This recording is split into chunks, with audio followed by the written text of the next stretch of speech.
Okay, Reggie. I wanted to get your take on this whole situation with the Pooh Shiesty and Gucci Man thing, where he was kidnapped and allegedly forced to sign contracts or to let Pooh Shiesty out of his contract. Did you hear about this? And do you have an opinion on whether you think it's legitimate, or if you think he'll get out of it, or what's your take on everything that's going on with that? Man, that's funny. Yeah, man, I think Pooh Shiesty, he he must have watched that NWA movie or something like that, Straight Outta Compton movie, where or been listening to Suge Knight interviews where Suge said he brought Easy up to the studio and Dre wanted to watch and see all of that stuff that happened to Easy E and to get him to sign over. Uh, He must have did that because for a dude to be sitting in jail for 3 years, and come home within what I guess I don't even know how long he was out, 2 or 3 weeks, still be in the halfway house, and to go and do something like that, man, I tell you, I am scared to death of UINs. UINs just think differently. Y'all believe all of this stuff. Y'all hear the older guys saying that they did. I'm trying to tell y'all half the stuff that they said they did or didn't do or would do, they didn't do. But y'all be doing it. Y'all be doing it. Y'all are wild. Y'all are a lot wilder than people were in the 90s. Um, so I know. I mean, I get Gucci, man. Everybody, I don't have a problem with what Gucci did. I know Vlad got an interview that I saw that he did out there where Gucci Man said he'll never snitch and all of that. Well, I'm sure that was done 10 years ago. There's a lot of things I said I wouldn't have did 10 years ago that I wouldn't do now. And I'm sure a lot of the older people think that way. So I don't have a problem with Gucci Man switching up and telling. I guess he pretty much told us in the diss song that he did do it. And he did do all of those things. He's rolling around with two off-duty police officers now. So they were going to tell it if Gucci wasn't going to tell it. It's kind of like that Kobe Bryant situation where, everybody always got mad at Kobe Bryant because, you know, he uh he snitched on Shaq allegedly when he had those two cops with him. When he went and talked to the police and asked how can he get out of the situation he was in because he heard Shaq did it. I'm telling you, the security gonna tell you, Reggie Wright gonna tell you, if cooperate with the police, go to law enforcement. I only tell you anybody that you do crimes with, it's only snitching when you do crimes with somebody that's your crimey. That's my opinion on that snitching shit. But as y'all see, who don't snitch, who don't get down anymore. Y'all made snitches famous. Y'all done made Little Woody. Y'all done made allegedly Young Thug. Y'all done made 6ix9ine. I could go on and on and on all the people that's out there that allegedly did some snitching. Alpo, all of that. That y'all let this walk around. So good Pooh Shiesty, I kind of feel bad for his dad. I know if that was my dad, he would have slowed the situation down. Be like, wait a minute, hold up, hold up. We ain't gonna be doing it like this. So the dad must be one of those type of hang along dads where he don't have no say so. Because the dad was supposed to be smart enough to say, hey, we ain't gonna do it like this. At least try to play it off. Don't be having it on camera and shit.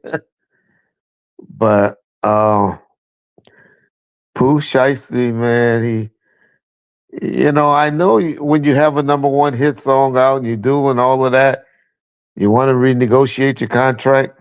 That's when you get the white man, the Jews involved, the whoever, the attorneys involved. That's when you get them involved and try to make it happen and sit down and get bumps.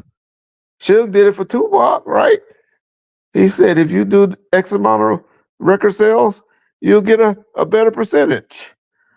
So I'm sure, uh, Pooh Shiesty felt because that song he had out did all of that streaming and was breaking records and stuff. That's why he think, he should get out of the contract.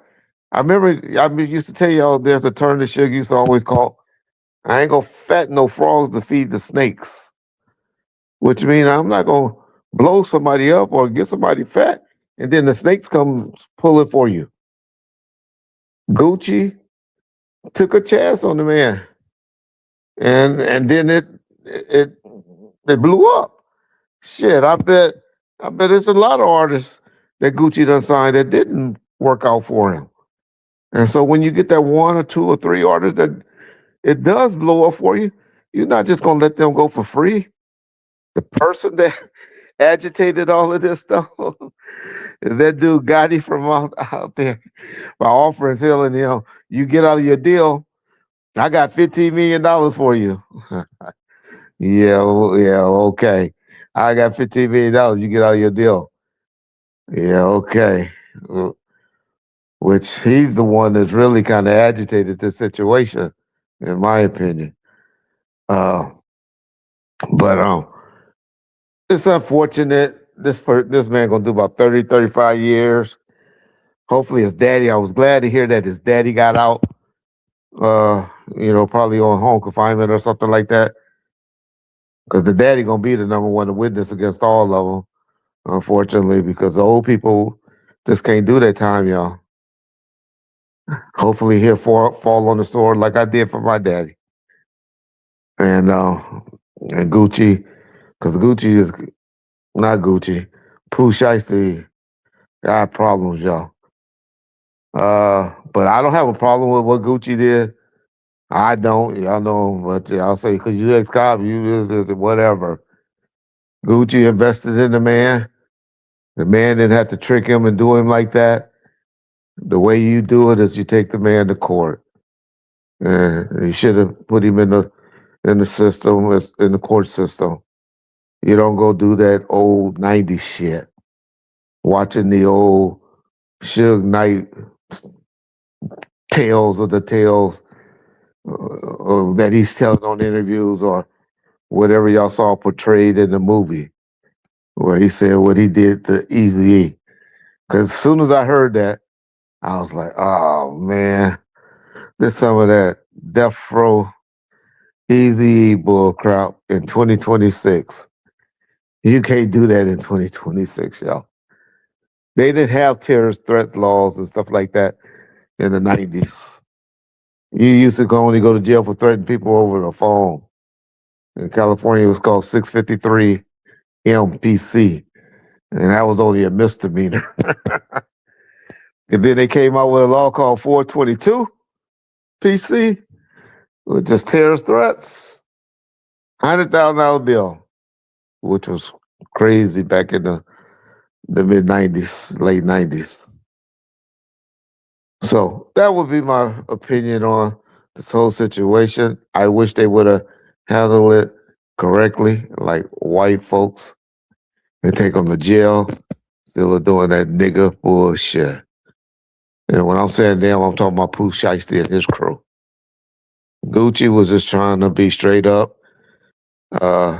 Why he bring the cameraman there, I don't know. So it's obviously Gucci didn't think nothing was going down for him to bring, two white guys, cameramen, and two off-duty police officers. He probably thought it was going to be some good business. So it's obviously he wasn't going there thinking that was going to happen to him. But now, what Gucci can do, if he out there denying it, but I don't think he's denying it based on the song that I heard, is he going to say, hey, the paperwork is good. I was letting him out his contract. I don't know what happened. The cameraman said something crazy to him and they just slapped him or they grabbed him because he did have some marks on him or something like that. That robbery shit, I don't know what they're talking about. Maybe Gucci, if he want to be stand up and save his reputation, it's to you street niggas. that don't even go to the concerts or go and support him anyway, then maybe he'll say that. But I saw Young Thug perform at the fucking and I'm not saying Young Thug was a snitch or did any snitching, but I don't know. But he was just out there in the desert at I can't even think, at Coachella, 125,000 people. I probably think it was only about 3,000 gangsters or blacks of that 125,000 people there. So try to tell y'all, there's still an audience for people that have alleged snitch jackets or told or whatever. And I don't call it snitching. Like I said, I won't keep reiterating this. You're only a snitch if you decide to do something with somebody and then you want to tell on that other person to lighten your sentence. Because you break in my neighbor's house, I'm calling 911. You do something to my daughters or kids or something like that, and I ain't got the guts to go and do nothing, I'm calling 911. And most of y'all will too.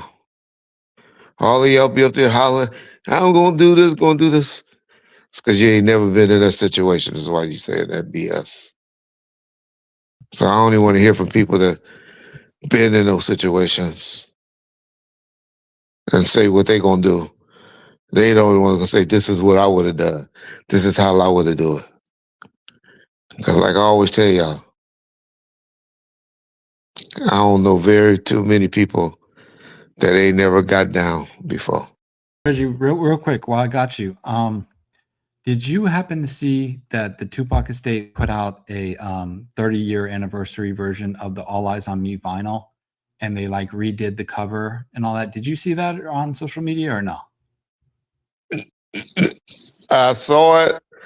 I was disappointed how they put a old a vinyl. I mean, a picture of him in like it was something different that they put him in. A picture of. They took a screenshot from the Made niggas video. from the Made niggas. And they kind of blacked everything out except for his hands and his face or whatever. And you could tell they kind of enhanced it a little bit with AI, but people were disappointed that there was no bonuses. And it was just the vinyl, right? It was just the vinyl of the album of the 30. Of the song for the 30 years. Yeah. I hope, like I told you, I hope that's not what they plan on doing, but it's obvious. They running behind the ball. They were late, so it didn't come out in time. I was hoping they were going to do something for the anniversary of the death, but it's obviously that the estate is not trying to generate any money until they get their lawsuit situated with the family. Because for those of y'all don't know, the state generates 20%. They makes 20% of everything that's generated, and then the family get the other 80%. And that's how the estate get paid. And what you do, and if you're a smart man, what you do is you just wait and sit on everything and sell it all at one time and get 20% of that. So I know that's what Tom Wally doing. He's just sitting, holding, getting everything cleaned up, getting all this footage that Gobi's out there leaking all over the place and all that. Just going, get all of this stuff, getting everything cleaned up with the songs and all of that. And then they going to sell it, get about $500 million. And then he gets 20% of that, which is $100 million. And he'll be good. That's the plan. Guarantee y'all.